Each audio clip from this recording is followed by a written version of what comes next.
किसी भी रिश्ते को अपने जीवन में अट्रैक्ट करने के लिए या रिलेशनशिप की प्रॉब्लम को सुलझाने के लिए या एक शानदार रिलेशनशिप में रहने के लिए हमने एक्ट एज इफ टेक्निक को डिस्कस किया था पिछले वीडियो में।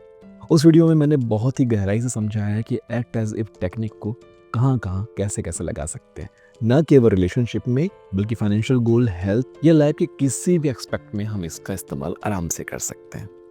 लेकिन आज हम समझेंगे कि किसी भी स्पेसिफिक पर्सन के कॉल या मैसेज को कैसे अट्रैक्ट करें एक्ट एज इफ टेक्निक को इस्तेमाल करके। एक्ट एज इफ को आप बिल्कुल ऐसे समझिए कि आपको उस बारे में नहीं सोचना है, उस बारे में बात नहीं करना है, उस बारे में कोई रिएक्ट नहीं करना है जो कि हो चुका है या हो रहा है।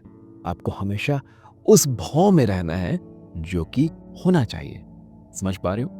जो एक्चुअली होना चाहिए आपके हिसाब से, आपको उस भाव में रहना है। यानी कि आपको वैसे ही बात करना है कि वो जो होना चाहिए वो हो रहा है। इस भाव में रहना मतलब कि जो भविष्य में होना है उसको आप प्रेजेंट में कन्वर्ट कर दो या भविष्य को प्रेजेंट में लेकर के आ जाओ। क्योंकि देखो, आपको भी पता है जो जा चुका है वो कुछ नहीं है, जो आने वाला है वो कुछ नहीं, जो हो चुका है वो सिर्फ भावना है और जो होने वाला है वो संभावना है। तो संभावना कुछ भी हो सकती है और जो भी चीज अब तक नहीं हुआ है भविष्य में हर वो चीज संभावनाओं में निहित है। हर वो रियलिटी एक साथ thousand of millions of reality निहित है। आप किसी भी रियलिटी को चूज कर सकते हो अपनी इच्छा से। देखो, इस यूनिवर्स में हर चीज रैंडमली हो रहा है, ठीक है? अगर आप उसे दिशा दे दो तो उस दिशा में हो जाएगा। आपने स्पेस में देखा है, अंतरिक्ष में जब एक अंतरिक्ष आता है ये यान से बाहर होता है और उसके पास कोई फोर्स नहीं होता, वो कोई फोर्स नहीं लगा रहा है, तो वो बस फ्लोट कर रहा है, वो बस तैर रहा है किसी भी दिशा में, रैंडम किसी भी दिशा में। कोई ग्रेविटी उसे नहीं खींच रही, वो कहीं से भी पुल नहीं कर रहा है, कहीं भी पुश नहीं कर रहा। और जैसे ही अपने स्पेस सूट के एक बटन को वो दबाता है और एक हवा पीछे से निकलती है, एक प्रेशर एक पीछे से निकलता है, वो किसी एक दिशा में बढ़ने लग जाता है। कैसे? अब उस दिशा में वो इंसान बढ़ रहा है, वो अंतरिक्ष यात्री बढ़ रहा है, एस्ट्रोनॉट बढ़ रहा है। इसे यूनिवर्स को कोई प्रॉब्लम है क्या? नहीं, वो तो वैसे भी किसी भी दिशा में बढ़ ही रहा था ना। वैसे ही हर पॉसिबिलिटी हर जगह पे है। आप किसी एक दिशा में अपने आप को पुश कर देंगे तो अपने आप उस रियलिटी की तरफ जाना शुरू कर देंगे। एक बार सोच के देखिए, ये इतना ही आसान है जितना कि ये चाय पीना। अब मान लेते हैं कि प्रेजेंट रियलिटी क्या है। आपके पार्टनर ने आपको ब्लॉक किया हुआ है या वो आपको कॉल नहीं कर रहा है या किसी भी ईगो प्रॉब्लम की वजह से वो बात नहीं करना चाह रहा है। आपको क्या करना है? बस इसी मोमेंट को पकड़ना है। भविष्य में हर चीज संभावनाओं में निहित है, तो किसी भी एक संभावना को उठा लो, एक पॉसिबिलिटी को उठा लो और अब आप ये काम करो। अपने किसी भी दूसरे नंबर से अपने आप को वो मैसेज भेजो जो आप चाहते हो कि वो भेजे और अपने वो दूसरे नंबर को उनके नाम से सेव कर लो। पकड़ में आ रही है बात? यानी कि मान लेते हैं उसका नाम महेश है, सुरेश है, माधवी है, जो भी है उस नाम से, वही नाम से जिस नाम से आपने उनका नाम सेव करके रखा हुआ है। सेव कर लिया, आपने किसी और नंबर से आप अपने आप को मैसेज भेज दो। भेज लिया और उस मैसेज को ना खोलो मत। उस मैसेज को बिल्कुल कब खोलना? जब आप सो के उठे हो या कुछ और काम करके उठे हो या कोई मूवी देख रहे हो या कुछ भी, जहां जब आपका ध्यान उस दिशा में बिल्कुल नहीं।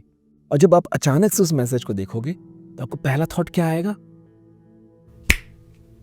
एग्जैक्टली, पहला थॉट आएगा कि उस इंसान का मैसेज है और आप एकदम से हैप्पीनेस वाले वाइब्रेशन में चले जाओगे। कुछ सेकंड्स के लिए सही, लेकिन वो बहुत ही इंटेंस और वाइब्रेशन से भरा हुआ मोमेंट होगा और उस मोमेंट को ही आपको एंजॉय करना है। ये कई बार होगा, 3-4 बार, 7 बार, 8 बार, 10 बार, बिल्कुल होगा। इसको आप ऐसे भी कर सकते हैं कि अपने किसी और नंबर से अपने मोबाइल पे कॉल कर दो। अपने मोबाइल को मत देखो। आप जब अचानक से बहुत देर बाद देखोगे तो आपको क्या मिस कॉल दिखेगा? आपके उस पर्सन का, उस पार्टनर का मिस कॉल दिखेगा। और यही तो है एक्ट एज इफ। आप बिल्कुल ऐसे बिहेव कर रहे हो जैसे सब कुछ हो चुका है, सब कुछ हो रहा है और हर बार आपके अंदर से वैसे ही वाइब्रेशन निकलेगी, ठीक है? और जब भी आप अपने आप को मैसेज करोगे ना तो वैसे मैसेज करना जैसे कि वो मैसेज किया करता था, या जो आप चाहते हो, बिल्कुल अच्छा वाला मैसेज। क्या कर रहे हो, कैसे कर रहे हो, मुझे आपकी याद आ रही है, मैं आपको मिस कर रही हूँ। इस तरह की बातें अपने आप पर लिखो और पढ़ो और आपका दिमाग जानता है, आपका कॉन्शियस जानता है कि वो रियलिटी नहीं है, लेकिन सबकॉन्शियस में ना वो बिल्कुल रियलिटी के फॉर्म में जाता है। फिल्टर होते तक बहुत कुछ अंदर घुस चुका होता है। अरे भैया, जब गलत बातें घुस जाती है, खराब बातें अंदर घुस जाती है, तो अच्छी बातें भी घुसती जाएगी ना। ये पूरी दुनिया आपके सबकॉन्शियस को उल्टे पुल्टे चीजों से प्रोग्राम कर ही रही है, आपका कॉन्शियस फिल्टर नहीं कर पा रहा। तो जानबूझ के आप भी कुछ भी कर ही सकते हो, कोई भी आदत डाल सकते हो, कोई भी आदत छोड़ सकते हो। ये इतना ही आसान है। जैसा कि मैं बार बार कहता हूँ, सहज सुगम ही योग है। तो जितना सहज और सुगम कर दोगे, योग एडिशन ऐड होना बढ़ जाएगा, उसके चांसेस बढ़ जाएंगे और आप मैनिफेस्ट कर पाओगे हर वो चीज को। चलो, बात तो आप समझ गए। एक और बोनस टिप देते हुए जाओ, आप ना सिर्फ एक इंसान के लिए ये काम मत करो, मतलब कि उस रिलेशनशिप के लिए बस ये मत करो। तालाब में जब पानी भरते हैं तो सिर्फ एक पनघट पे ही पानी नहीं भरता जहां से आपको यूज करना है, पूरा तालाब एक साथ भरता है। चाहे आप 1 लीटर डालो, चाहे 1000 लीटर डालो, चाहे पूरा तालाब ही क्यों ना भर दो, हर जगह बराबर से वो भरेगा। तो इससे हम क्या समझते हैं, अपनी लाइफ की हर जगह इस टेक्निक को अपनाना शुरू कर दो।